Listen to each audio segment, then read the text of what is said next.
عزیزان گرامی، آپ کے ذہن عالی میں رہے کہ میں ایک معمولی سا طالب علم ہوں اور کوشش یہ ہے کہ کسی طرح اہل بیت کی تعلیمات کی ترویج و تبلیغ ہو۔ آج جناب مولانا طارق جمیل صاحب شیعوں کے ذہن پر غالب آتے جا رہے ہیں۔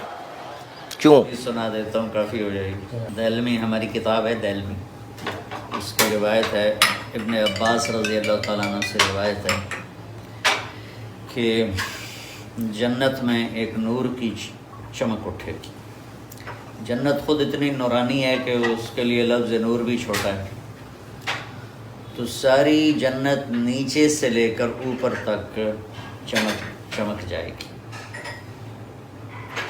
تو جنتی پوچھیں گے ملائکہ سے کہ یہ اتنا بڑا نور کیا ہے، کہاں سے ہے؟ آگے سے ہٹو بیٹا۔ تو ہر جنت کے ملائکہ انہیں بتائیں گے کہ اوپر کی جنت میں علی و فاطمہ بیٹھے ہیں، کسی بات پہ مسکرائے ہیں، ان کے دانتوں سے جو نور نکلا ہے اس نے ساری جنت کو چمکا۔ یہ آج بڑے عرصے بعد مجھے یاد آئی آپ کی برکت۔ ایک چھوٹا سا طالب علم ہوں اور والدین نے خواجہ معین الدین چشتی رحمۃ اللہ علیہ کی رحلت کی تاریخ تھی، تو ان دنوں میں ہماری دنیا میں آمد ہوئی، نام شہنشاہ حسین رکھ دیا۔ مزاج میں بھی شہنشاہی ہے، عادت کا بھی تھوڑا سا ایسا ہی ہوں۔ صلوات پڑھنے ذرا محمد و آل محمد۔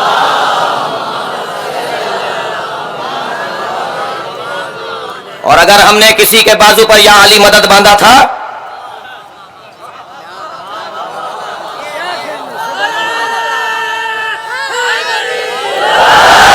اور مولا علی کے نام کی تاثیر میں وہ چند سالوں کے لیے سربراہ بنے ہیں، تو دماغ سے نکال دیں وہ لوگ کہ جنہوں نے ایک جیسے لوگ دیکھے ہیں۔ ہمیں کوئی لالچ نہیں ہے، ہمیں کوئی مطلب نہیں ہے۔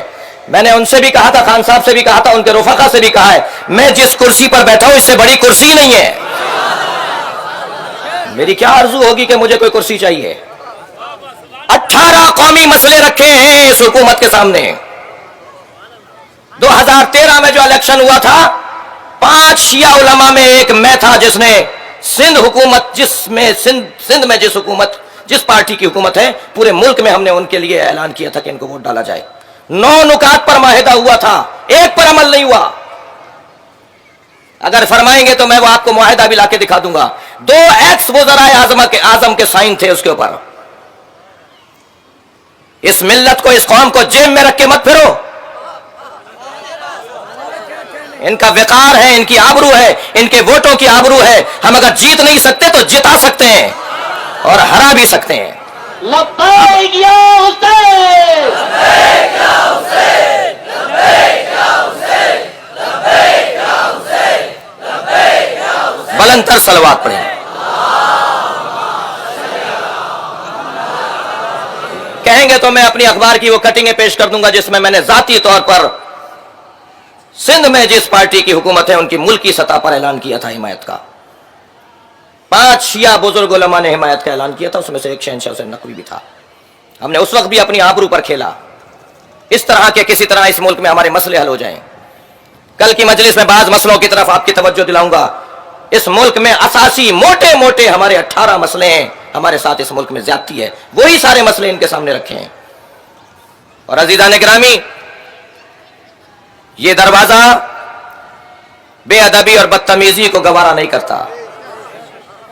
بڑے لوگ یہاں ٹیڑھی نگاہوں سے دیکھنے کی وجہ سے منہ کے بل گرے ہیں۔ لہذا میں امید کرتا ہوں کہ جو باتیں ہوئی ہیں، جو گفتگو ہوئی ہے وفاقی سطح پر، اس کا خیال رکھا جائے گا۔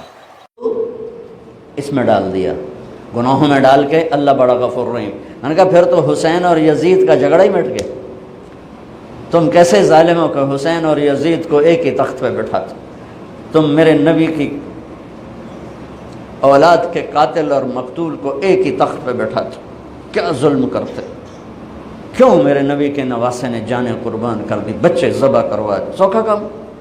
میرے پتر دی باندھ روٹی میرے کو دی حال نہیں سن گئی، میں باہر دوڑ گیا، اور میرے نبی کے نواسے کے سامنے نسل ذبح ہو رہی ہے۔ اگر شراب اور شربت میں فرق نہیں ہے، زنا اور نکاح میں فرق نہیں ہے، حلال اور حرام میں فرق نہیں ہے، جھوٹ اور سچ میں اگر فرق نہیں ہے، ناپ تول میں کمی اور ترازو کے صحیح تول میں فرق نہیں ہے، ظلم اور انصاف میں فرق نہیں ہے، محبت اور نفرت میں فرق نہیں ہے، تو پھر کربلا والے کیا تھے؟ نادان تھے۔ کربلا تو ایک نہیں ہے، کتنی کربلائیں ہیں، ہاں وہ بہت بڑی تھی۔ اس کے بعد ہر وہ مجمع، عورت یا مرد، افراد یا بچہ جو اللہ کے نام پہ اپنی جان کے نذرانے پیش کر گیا اور ظالموں کے ظلم کا شکار ہوا، یہ سب کربلا کے ساتھ، یہ سب حسینی قافلے کے ساتھ ہوں۔ اور خوشخبری ہو، جنہوں نے ظلم کرنا اپنی طاقت سمجھا، جنہوں نے زنا کو اپنی عیاشی بنایا، جنہوں نے ماں باپ کے گریبان پکڑے، جنہوں نے سود کے بازار گرم کیے، جنہوں نے فحاشی کے اڈے چلائے، جنہوں نے شراب کے اڈے چلائے، جنہوں نے نافرمانی کے بازار گرم کیے، خوشخبری ہو، تم بھی شمر کے لشکر کے ساتھ کھڑے ہو گئے۔ تم بھی شمر کے ساتھ اختیار کر لو، کیسی موت چاہتے ہو، کس کے ساتھ کھڑے ہونا چاہتے ہو؟ حسینی قافلے کے ساتھ، نبی کے جھنڈے کے تلے یا شمر کے جھنڈے کے تلے کہاں کھڑا ہونا چاہتے ہو؟ اس چند روزہ مٹ جانے والی زندگی، وَمَا الْحَيَاةُ الدُّنْيَا إِلَّا مَتَاعُ الْغُرُورِ لَعِبٌ وَلَهْوٌ وَزِينَةٌ وَتَفَاخُرٌ بَيْنَكُمْ وَتَكَاثُرٌ فِي الْأَمْوَالِ وَالْأَوْلَادِ كَمَثَلِ غَيْثٍ أَعْجَبَ الْكُفَّارَ نَبَاتُهُ ثُمَّ يَهِيجُ فَتَرَاهُ مُصْفَرًّا ثُمَّ يَكُونُ حُطَامًا وَفِي الْآخِرَةِ عَذَابٌ شَدِيدٌ وَمَغْفِرَةٌ مِّنَ اللَّهِ وَرِضْوَانٌ وَمَا الْحَيَاةُ الدُّنْيَا إِلَّا مَتَاعُ الْغُرُورِ۔ دھوکے کا گھر، مچھر کا پر، مکڑی کا جالا، کسراب بقیۃ یحسبہ الظمآن ماء، ریت میں پانی نظر آتا ہے، پانی نہیں ہے، دھوکا ہے۔ اس دھوکے کے پیچھے کون سا سودا امت کرتی ہے؟ فیصلہ کر لو۔ ہاں، شیطان کا پہلا حملہ آخرت کوئی نہیں، ہم نے کہا ہے، تو پھر دوسرا حملہ پیچھے سے حملہ کیا ہے؟